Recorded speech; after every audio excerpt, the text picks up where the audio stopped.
fellow parents, this is Andrea, and today I'm going to give you a tip for if you have a child that has trouble focusing on finishing an assignment or you see them procrastinating when they're trying to do an assignment.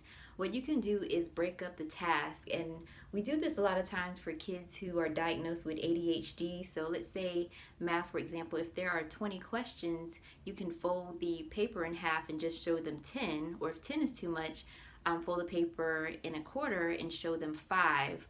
Now, if your teacher doesn't like that, then you could put maybe sticky notes on the paper so that the sticky notes will easily come up. But just show them a little bit at a time, give them a break, and then have them do more of the problem. So that way, eventually, they will finish the assignment in little steps. So I hope that helps. And also, I wanted to mention that I have written a math book. Here is teaching mathematics in early childhood. It has over 200 activities and tips for parents and their kids. You can get the free chapter by clicking the link in the comments or the description. So I hope that helps. Have a great day. Bye.